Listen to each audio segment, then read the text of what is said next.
Selamat pagi saudara-saudari terkasih dalam Tuhan kita Yesus Kristus. Kembali lagi kita berjumpa dalam Sabda Siap Saji edisi Rabu tanggal 5 Februari 2025. Pada hari ini gereja memperingati Santa Agatha, perawan dan martir. Marilah kita awali perjumpaan kita pada pagi hari ini dengan berdoa bersama-sama. Marilah kita berdoa dalam nama Bapa dan Putra dan Roh Kudus. Amin. Kristus sumber kemurnian dan tumpuan kemartiran yang mengganjar keduanya, dengarkanlah doa hamba. Perawan tabah dan murni yang kami kenangkan ini merebut 2 mahkota sebagai martir dan darah. Semoga berkat doanya kau lebur semua dosa yang pernah kami lakukan, tergoda bujukan melawan. Mulialah Engkau ya Tuhan yang lahir dari perawan bersama Bapa dan Roh-Nya sepanjang segala masa. Amin.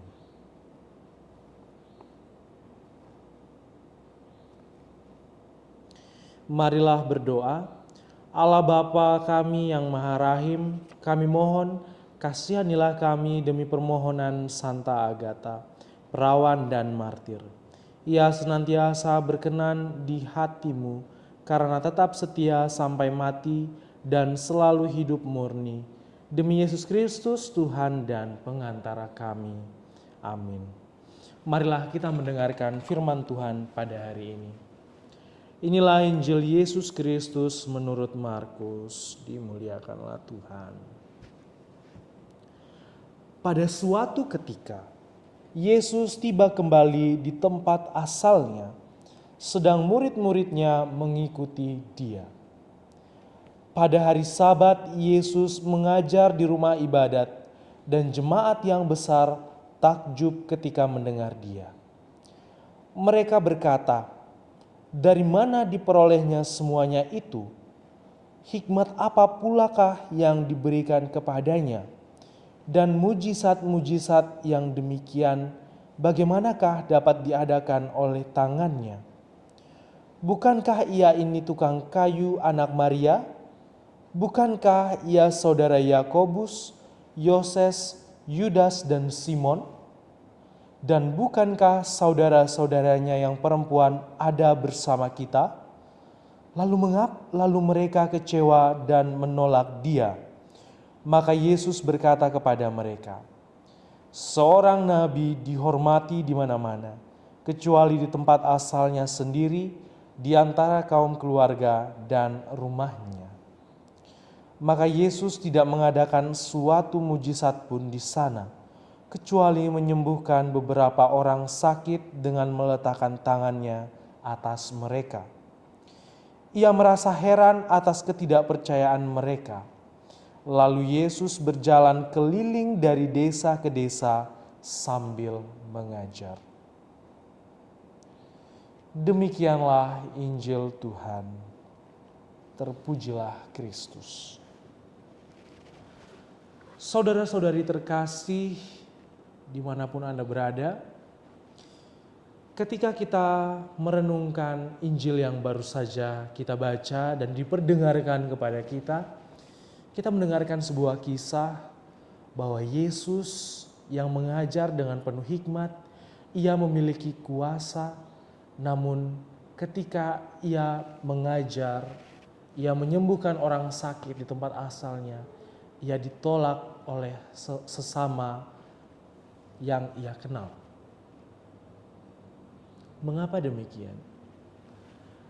Boleh jadi orang-orang yang dekat dengan Yesus, yang mengetahui latar belakang Yesus, tahu seluk-beluk tentang keluarga Yesus. Ini terbukti pada akhir Injil, dikatakan bahwa mereka mengatakan bahwa Yesus ini hanya anak seorang tukang kayu, sehingga mereka meremehkan Yesus itu sendiri.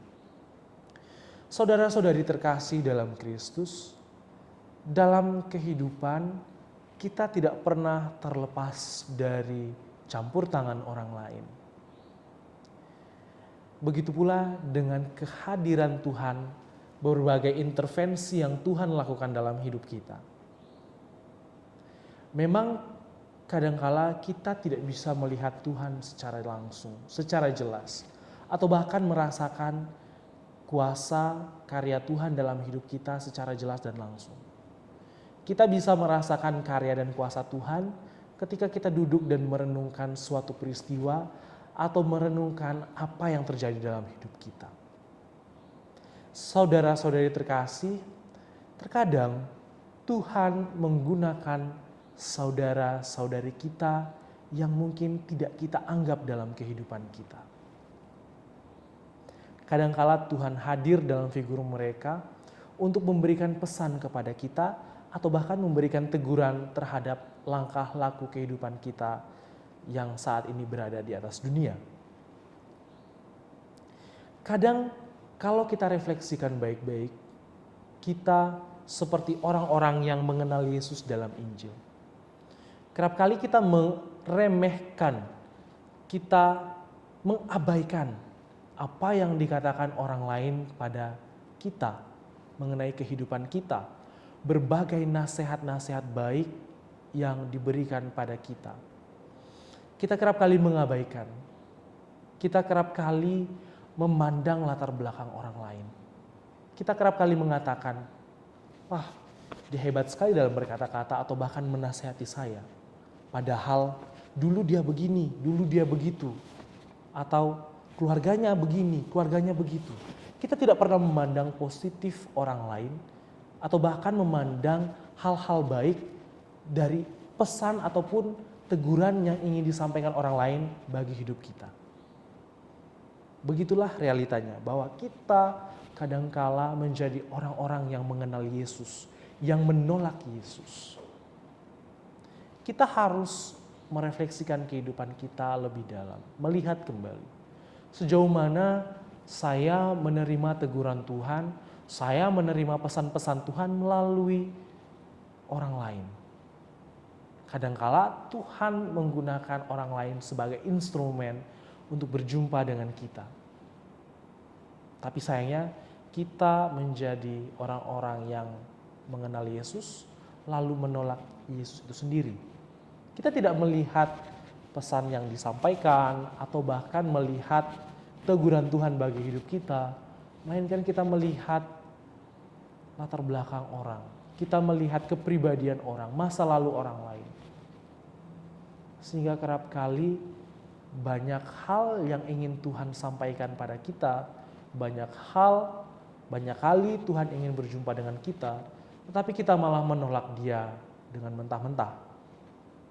Maka kita disadarkan oleh Injil ini bahwa mari kita berusaha merasakan kehadiran Tuhan, berusaha mendengarkan suara Tuhan yang mungkin Tuhan sampaikan melalui saudara-saudara kita, melalui orang-orang di sekitar kita, tanpa memberikan suatu prasangka, memberikan suatu penghakiman bagi orang lain dengan melihat latar belakang mereka, dengan melihat kepribadian mereka, masa lalu mereka. Tapi perlu kita sadari, bisa jadi bahwa Tuhanlah yang berbicara dengan kita melalui sarana orang lain. Tuhan menggunakan orang lain untuk berbicara dengan kita. Karena itu, saudara-saudari terkasih, firman Tuhan pada hari ini mengajak kita untuk mendengarkan suaranya baik-baik. Melihat dan merasakan bahwa Tuhan juga hadir melalui orang lain. Bahkan orang lain yang kita anggap kurang baik atau bahkan kurang terpandang dalam kehidupan kita. Semoga firman Tuhan pada hari ini semakin menguatkan dan meneguhkan kita dalam menjalani kehidupan harian kita. Tuhan memberkati.